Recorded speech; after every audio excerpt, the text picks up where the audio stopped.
সালামের উত্তর আমি এখনো পাইনি, যেহেতু এটা কোনো মুসলমানের আওয়াজ নয়। মুসলমানের আওয়াজ হবে শাহ জালালের মতো, এমন কণ্ঠের আওয়াজ হবে যে আওয়াজ শুনে বেঈমান কাফেরের কলিজা কোনো ছোট হয়ে যাবে, সেই রকম আওয়াজ একবার হবে না। আসসালামু আলাইকুম ওয়া রাহমাতুল্লাহ।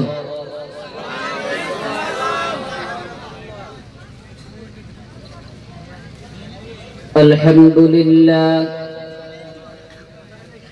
আলহামদুলিল্লাহি রাব্বিল আলামিন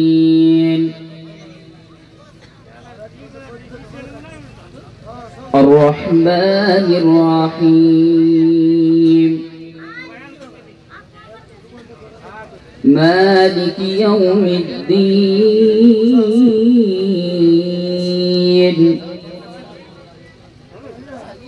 إياك نعبد وإياك نستعين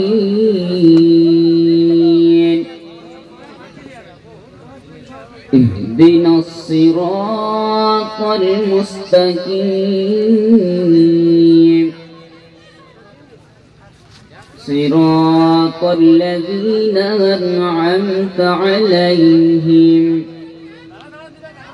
غير المغضوب عليهم ولا الضالين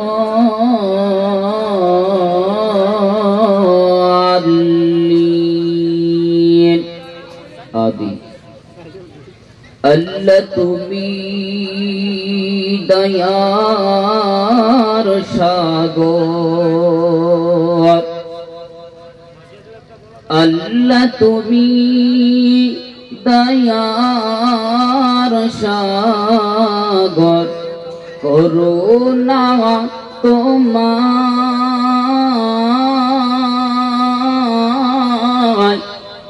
চন্দ্র সূরজ জমিন আসমান সবই তোমার দয়া। তাই তো চন্দ্র সূরজ জমিন আসমান সব দেখেন আল্লাহ সুবহানাহু ওয়া তাআলার দয়া। তাই বলে আল্লাহ তুমি দয়ার সাগর, করুণা তোমার চন্দ্র সূরজ জমিন আসমান সবই তোমার দয়া। তুমি কাউকে রাজা কাউকে পূজা বানাইলে, তুমি যে ঠাঁই দিয়েছ সকলকে তুমি কবর মাজারে। কত ধনী গরিব রাজা পূজা, কত ধনী গরিব রাজা পূজা, সকলেরা তোমার জমিনে সবই তোমার করুণা যে। আল্লাহ তুমি দয়ার সাগর, করুণা তোমার চন্দ্র সূরজ জমিন আসমান সবই তোমার দয়া। আলহামদুলিল্লাহ আলহামদুলিল্লাহিল্লাযী হাদানা লিল ইসলাম الذي نزل القرآن هدى للناس وبينة من الهدى والفرقان وخلق الإنسان وكرمه وعلمه من البيان ما لم يعلم فسبحان الذي أسرى بعبده ليلا من المسجد الحرام ثم نشهد أن لا إله إلا الله وحده لا شريك له ونشهد أن سيدنا وسندنا وحبيبنا وطبيبنا وأولانا ومولانا محمدا عبده ورسوله وقال الله تبارك وتعالى في كلامه المجيد وفي الفرقان الحميد أعوذ بالله من الشيطان الرجيم بسم الله الرحمن الرحيم يا أيها الذين آمنوا اتقوا الله حق تقاته ولا تموتن إلا وأنتم مسلمون وقال الله تبارك وتعالى في آية أخرى قد أفلح المؤمنون الذين هم في صلاتهم خاشعون والذين هم عن اللغو معرضون وقال الله تبارك وتعالى في آية أخرى قد أفلح المؤمنون وقال النبي صلى الله عليه وسلم أن عمر بن الخطاب رضي الله تعالى عنه قال قال رسول الله صلى الله عليه وسلم إن الله يرفع بهذا الكتاب أقواما ويذر به آخرين وقال الله تبارك وتعالى في شأن حبيبه إن الله وملائكته يصلون على النبي يا أيها الذين آمنوا صلوا عليه وسلموا تسليما আমরা সকলে বোন খুলে একবার প্রাণ ভরে দরুদ ইব্রাহিম পড়ি اللهم صل على محمد وعلى آل محمد كما صليت على إبراهيم وعلى آل إبراهيم إنك حميد مجيد اللهم بارك على محمد وعلى آل محمد كما باركت على إبراهيم وعلى آل إبراهيم إنك حميد مجيد محمد نے آقا کفر کو مٹایا کفر کو मिटा करो सदाकत को बताया बलगल उला भी कमालिही कशफत दुजा भी जमालिही हसनत जमीआ खिसालिही सल्लु अलैहि व आलिही। আমার একটা স্বপ্ন পূরণ করো ওগো দয়াময়,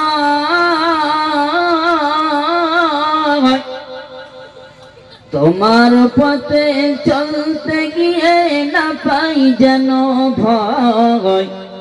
আমার একটা স্বপ্ন কবুল করো, আমার একটা স্বপ্ন কবুল করো ওগো দয়াময়,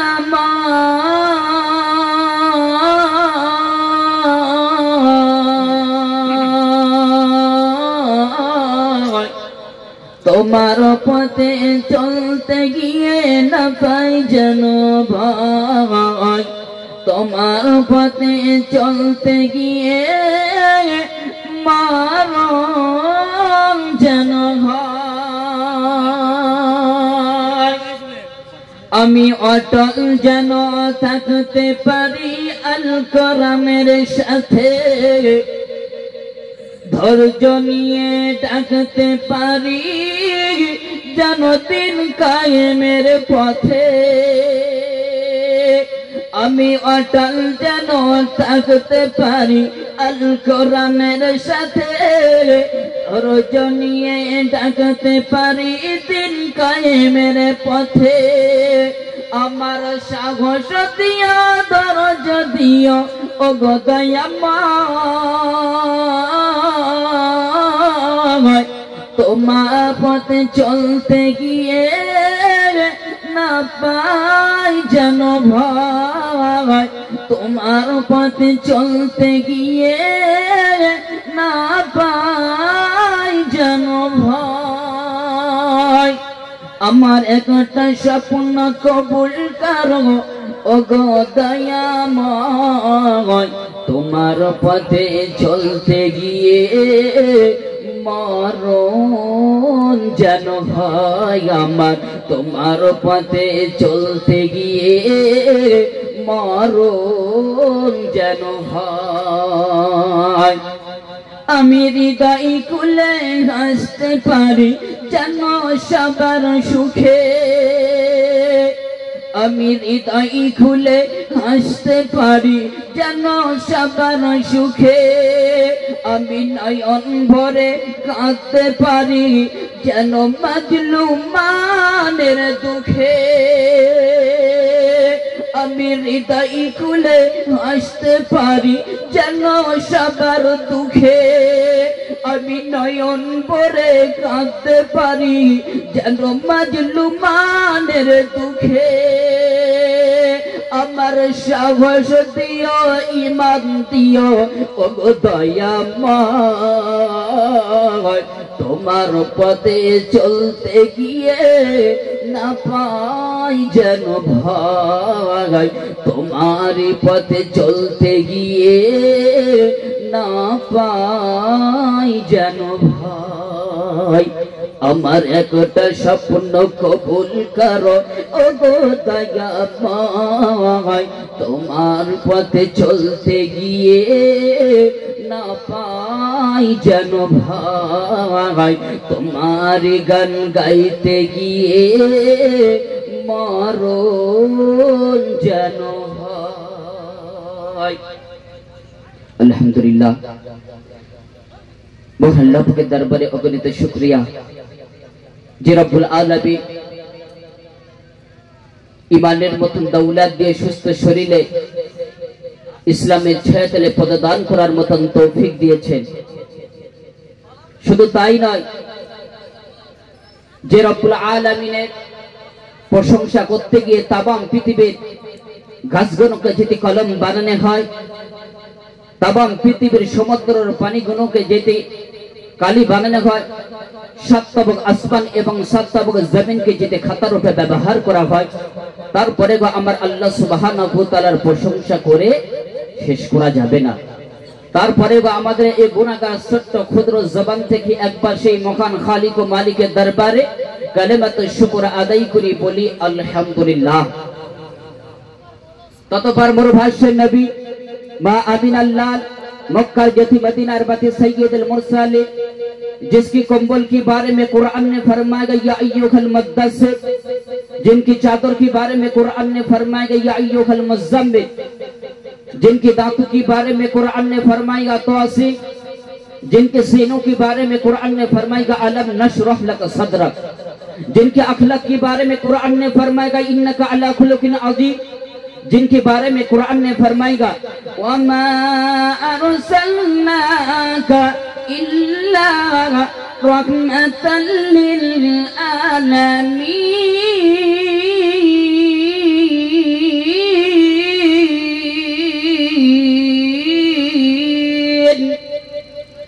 সেই মরুভাষ্যের নবীর প্রতি অসংখ্য দরুদে নজরানা বর্ষিত হোক। সকলে মন খুলে মনের গভীর স্থল থেকে একই উচ্চস্বরে বলি সাল্লাল্লাহু আলাইহি ওয়াসাল্লাম। আলহামদুলিল্লাহ।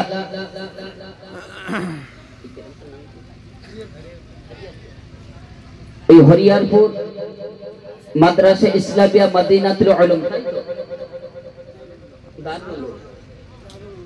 এই হরিয়ারপুর মাদ্রাসা ইসলামিয়া দারুল উলুমের এক দাস্তারবন্দের উদ্দেশ্যে এক কোরআন তাফসীরের মাহফিল উদযাপিত করা হয়েছে। আলহামদুলিল্লাহ। আজকের এই সুসজ্জিত মাহফিলের নির্ধারিত নির্বাচিত সুনামধন্য সভাপতি সাহেব, দিগার উলামায়ে কিরাম, হুফাজে কিরাম, সামিনে কিরাম ও আমার সামনে বসে থাকা বয়োজ্যেষ্ঠ বৈকনিষ্ঠ আমার ইসলাম দরদে আমার আব্বাজান বাবু ভাইজানেরা ও আমার পর্দানাসীন ধার্মিক আম্মাজান মা বোনেরা ও আজকের এই সুসজ্জিত মাহফিলের দূর দূরান্ত থেকে আসা আগত মেহমানেরা, সকলকে জানাই আমি আবার আন্তরিক সালাম ও শুভেচ্ছা ও অভিনন্দন। আলহামদুলিল্লাহ। আমি গুনাহগার মিজানুর রহমান আপনাদের খেদমতে হাজির হয়েছি।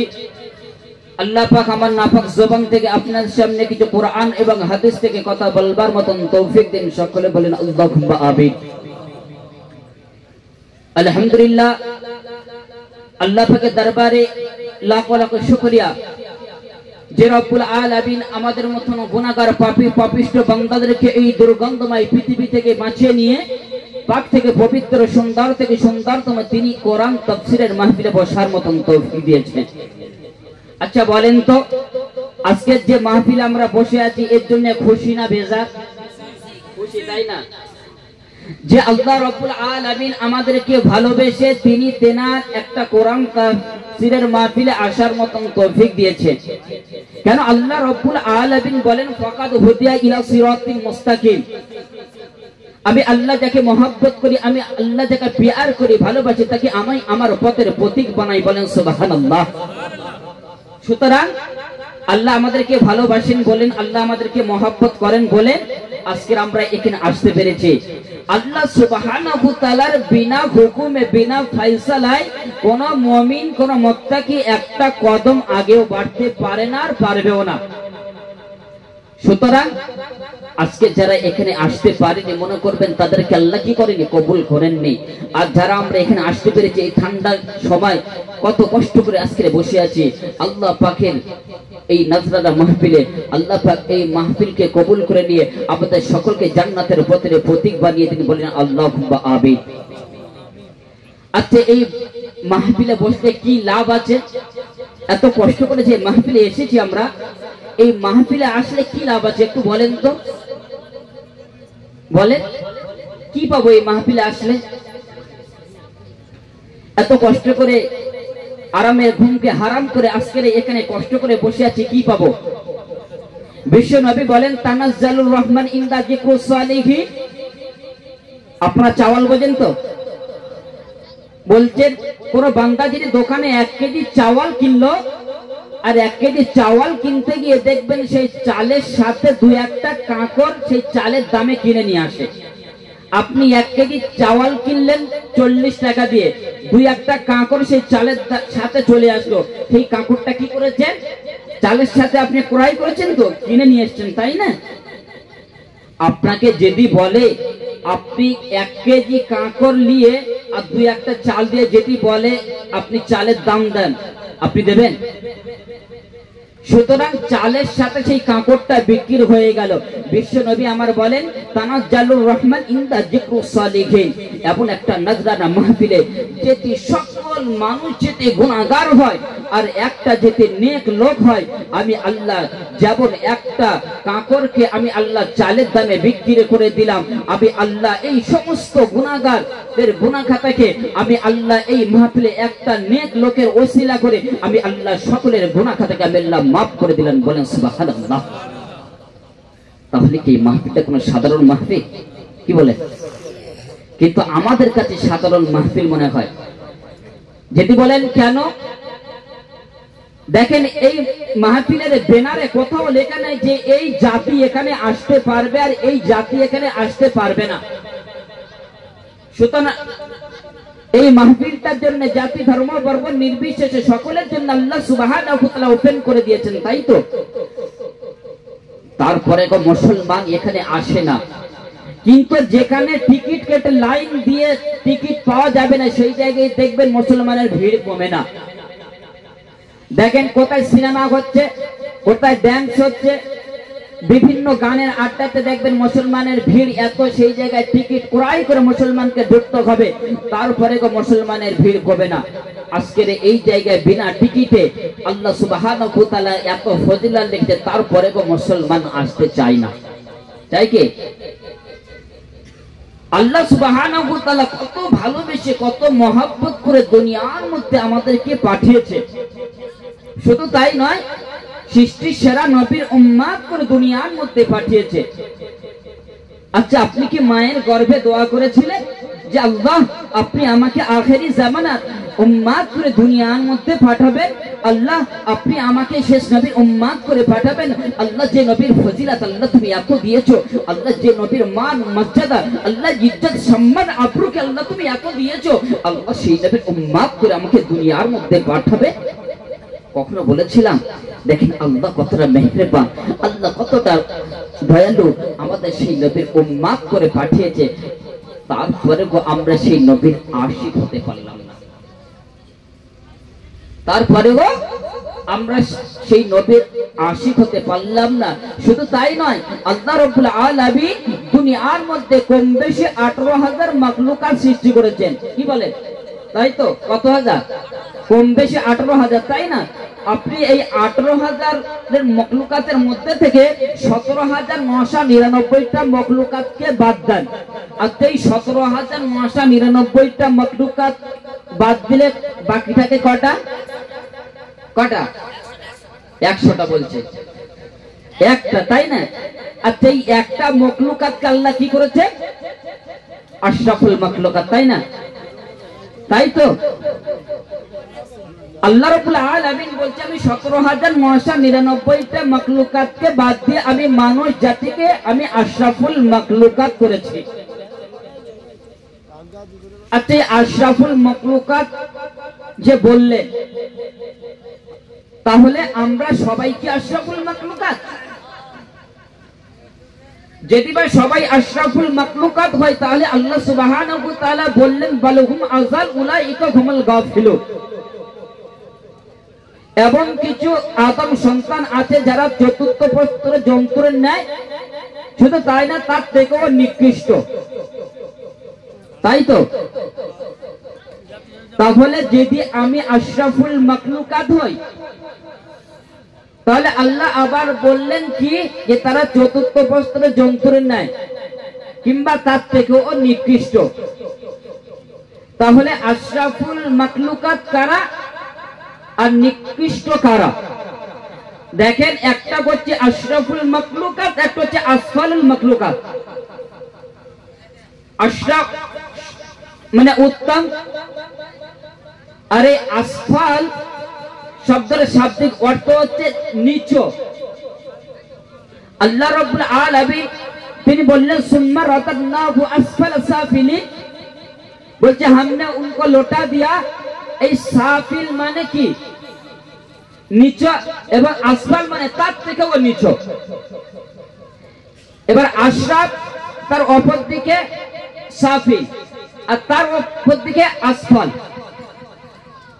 দেখেন আল্লাহ রাব্বুল আলামিন বলছে দুনিয়ার মধ্যে আমি আল্লাহ রাব্বুল আলামিন আশরাফুল মাখলুকাত তাদেরকে বানিয়েছি এবং আসফালুল মাখলুকাত তাদেরকে বানিয়েছি।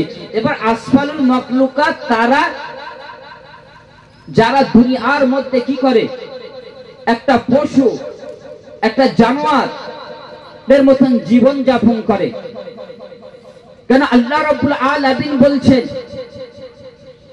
আশরাফুল মাখলুকাত তো সে যে ইনসান হয়ে ইনসানের মতন জীবন যাপন করে, ইনসানের মতন বাশার করে, ইনসানের মতন জীবন যাপন করে, সেই হচ্ছে আশরাফুল মাখলুকাত।